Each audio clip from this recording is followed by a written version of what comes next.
Hey guys, what's going on? I hope you all are doing well today. Elliot here.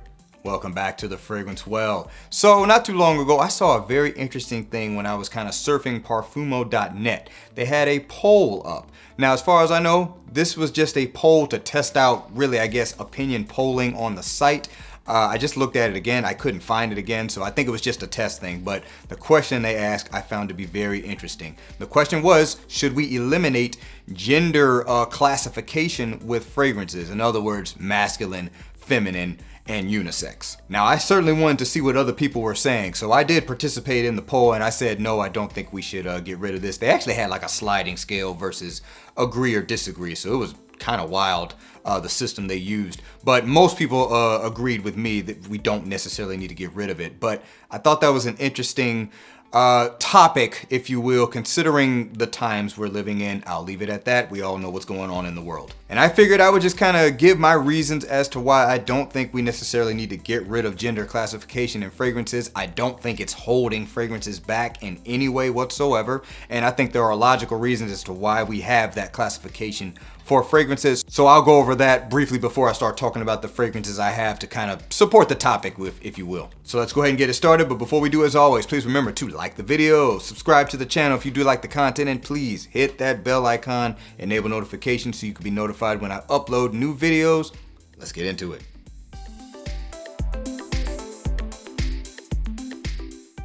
Alright guys, let's go ahead and get the video started. So let me just give a quick discussion before we actually get to the fragrances. Let me just preface this by saying that this is not an attack on Parfumo. I don't have a problem with them asking the poll. Like I said, I think it was more so about the poll itself rather than what they were asking. And also, this subject matter really just with anything around fragrances, it's your opinion. I mean, this is a very subjective hobby, which is why it can be so difficult to really have discussions like this around it. It's really your opinion. There's really no fact, rhyme, or reason to it. Fragrances are just scented water. That's all they are. All right, so for me, there are two reasons why there are gender classifications with fragrances. And yes, I do mean masculine, unisex, and feminine, all three of them. Number one, most obvious one is gonna be marketing. If a brand decides to put a gender classification on the fragrance that they are selling, that is because they think that gender is more likely to spend money on the fragrance. These companies wanna make money, nothing else. That doesn't negate anybody who is not of that gender from buying the fragrance. So ultimately, it does not matter.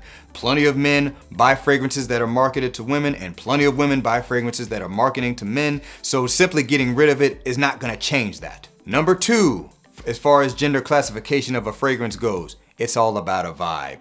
If you smell a fragrance but you don't see the person who has the fragrance on, you might think, hey, I think a man was just in here, or I think a woman was just in here. And then there are plenty of fragrances where you could say, I don't know if it was a man or a woman in here. Or some fragrances don't even make you think of a person. They may make you think of a thing or an activity or a certain setting. All of this stuff is used to help us kind of put fragrances into a certain category in terms of what they do for us. What do they make us feel? What do they make us think? What do we visualize in our heads? And what kind of vibe is the fragrance presenting? That's why we have it. No other reason. All right, so with that being said, let's get to some fragrances. First up, coming from the house of Tom Ford, this is Oud Wood. Tom Ford Oud Wood. Now, without looking into it, most people who are at least familiar with the scent are going to think, yeah, that's a fragrance for men. Men wear this fragrance overwhelmingly, right? This fragrance is marketed as unisex. Why is it marketed as unisex? In my experience, I have found that fragrances that are kind of on the upper end in terms of the luxury category, they're not really meant to be the affordable style fragrance, which, you know, Tom Ford fragrances, particularly in the signature line, the private blend line, they cost a lot more. And any fragrance that kind of falls into that category, they tend to just market it as unisex because at that point, I don't think they really care who buys it. They just want whoever appreciates that form of perfumery to just spend their money on it. I know there are exceptions, but exceptions prove the rule. So Tom Ford Oud Wood, spicy, woody fragrance, one of the ones that kind of presented oud to the Western marketplace, if you will, in a wearable way, in an acceptable way for people to kind of get their nose on this exotic wood that has been used for thousands of years in the Middle East and that region, but over here it's still a new thing. I even tested this fragrance out with my wife. I told her to spray it on her hand and I would go away for a little bit and come back and see if I experienced the fragrances any differently on her skin. Honestly, I didn't. I just thought to myself, it smells like you're wearing Oud Wood and like you're wearing my fragrance. She actually agreed. She was like, I see this as a fragrance that a man should wear. I don't get like feminine vibes from the scent. Again, doesn't mean women can't or isn't wearing this. It just makes me think that this is something a man would wear. Once again, from the house of Tom Ford, this is gonna be Oud Wood. All right, next one's coming from the house of Mancera. This is gonna be Amber Fever. Mancera, Amber Fever. So, what is this scent first and foremost? It's sweet. It has this kind of almost cotton candy-like sweetness, but not over the top, if you will. There's a little bit of a booziness to this. There's like caramel-like notes. The amber quality of this fragrance is definitely more on the vanillic side of things. They definitely turn the benzoin, which is common in amber accords. They turn the benzoin down if they use benzoin at all. So this is more of a sweet, playful amber fragrance. Very, very sweet. In fact, very candy-like sweetness. Matter of fact, think of like the sugary sweet fragrances that younger women tend to wear, but maybe just not as over the top and not as artificial smelling. This fragrance is marketed as a unisex fragrance. On Parfumo.net, the consensus is that it's a unisex fragrance. They say for men and for women about the same, about 50-50. For me, this leans a little bit more feminine because of how sweet and candy-like smelling it is. Now, I would wear this scent, but I would actually prefer to smell it on my wife. If I smelled this in the air, I would think a woman is wearing it, not a man. Once again, from the house of Mancera, this is Amber Fever. All right, guys, next one's coming from the house of Dior, and it's gonna be Sauvage. This is the Eau de Parfum.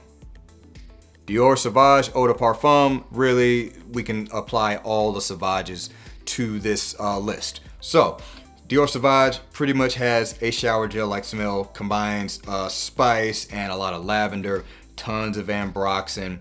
Smells like a shower gel. It doesn't smell bad, it's just what it smells like. This fragrance is marketed towards men.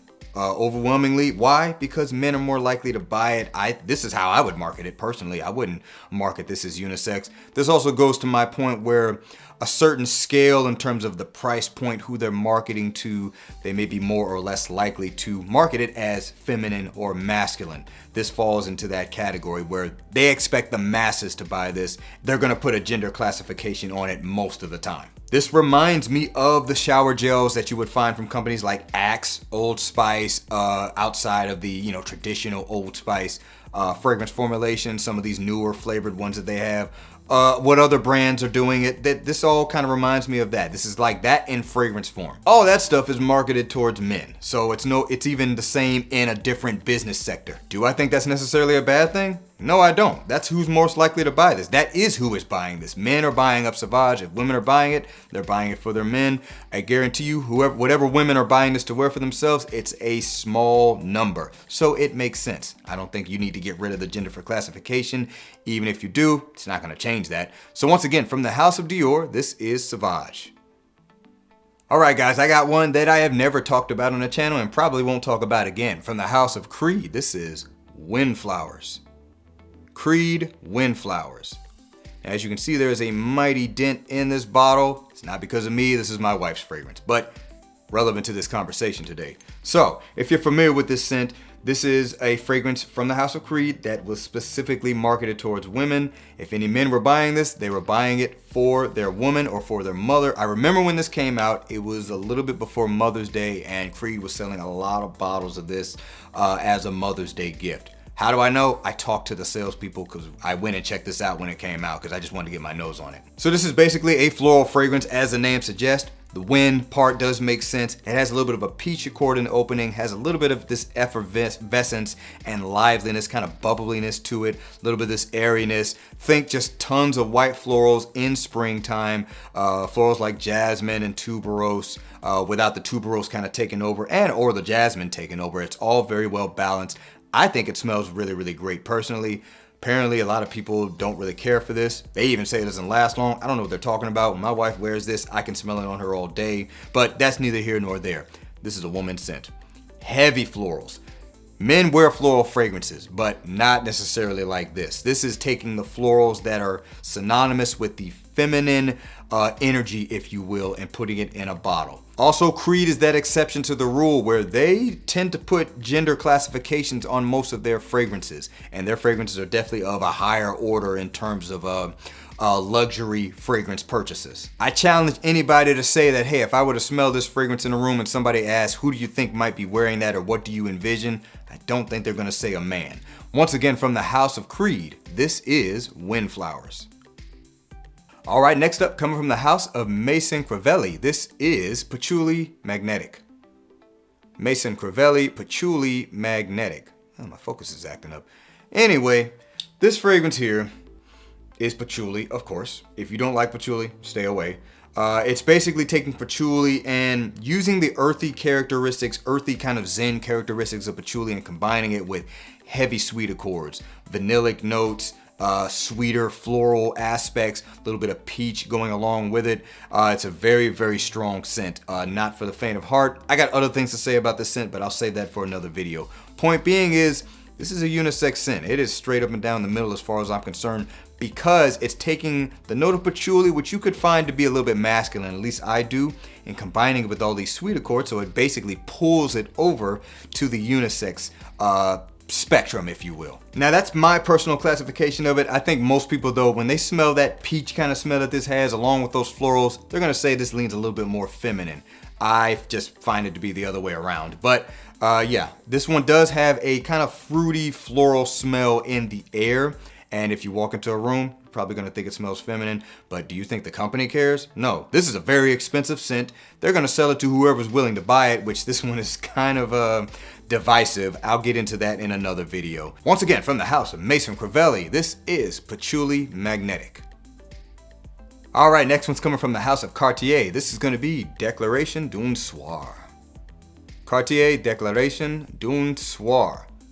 So, if you know about this fragrance, this is a rose scent. It's rose-centric fragrance, but it features a lot of spices along with that rose. So rose, most people, you know, the people that are not collectors are gonna automatically associate rose with being a feminine scent quality, even though traditionally it was actually a masculine one before it became a feminine one. But as times change, so do the cultural norms. Anyway, what makes this one definitely a masculine scent in my opinion, and there's no question about it, is how the spices are used in this. There's a pretty heavy dose of cumin in this fragrance, which is automatically gonna throw a lot of people off. But if you smell cumin, you're not gonna think a woman, because it kind of has this sweaty, musty smell, and unfortunately, that is much more associated with men, even though women smell just as much as men do in terms of must. But anyway, that's neither here nor there. You're gonna think a man is probably wearing this scent. And also the way the rose comes across in this, it's more of that green stemmy vibe, not really like the fruity rose or the lemony rose vibe. So I think that rose, in my opinion, does lean a little bit more masculine than the other varieties of rose. So once again, from the house of Cartier, this is Declaration d'un Soir. All right guys, next one's coming from the house of Dias and Durga, and this is Coriander. Dias and Durga, Coriander. All right, so you remember when I said at the beginning that some fragrances don't make you think man or woman or even a person, they maybe give you a setting. That's what I think for this fragrance. This fragrance smells like a spice garden in a field surrounded by pine trees. That's the picture that gets put into my mind. It has spices in it and it has green accords. Now, automatically you might think, well, those kind of notes are typically associated with a masculine scent. But hold up. There is a heavy dose of musk at the base of this fragrance. Musk, if it's not animalic, is typically associated with a feminine smelling fragrance. So guess what? That musk pulls this from the masculine side right up and down the middle. And honestly, I think if you smell this in the air, you wouldn't even necessarily think of a person unless someone asked you, who do you think would wear something that smells like that? They may just ask you, hey, what does this smell like? You're probably gonna say, well, I kind of smell like maybe some spices, smells like there's some plants in here. So this one kind of has that classification for me. Once again, from the house of Dias and Durga, this is Coriander. All right, guys, last but not least, coming from the house of Arabian Oud, we've got Resala. Arabian Oud, Resala.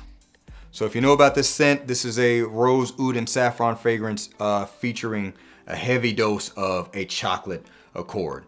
In many ways, it's more of a chocolate fragrance even than it is an Oud Rose Saffron fragrance for me. So, Oud Rose fragrances are definitely unisex. I think, it just kind of depends on the composition of the fragrance. If you have an Oud Rose fragrance that is maybe overly sweet, a little bit more fruity smelling, then typically that's classified as feminine. And then if you have one that maybe is a little bit more woody and earthy, might be classified as masculine. Personally, even though this is marketed as unisex, I think this is more of a man scent. Reason being is because the chocolatiness of this, even though chocolate you don't really associate with a gender per se, it has a more of an earthy feel. So I think that's why, for me, it leans a little bit more masculine than it does feminine. And I did look on Parfumo, seems like more people agree with that as well. Once again, from the House of Arabian Oud, this is Resala.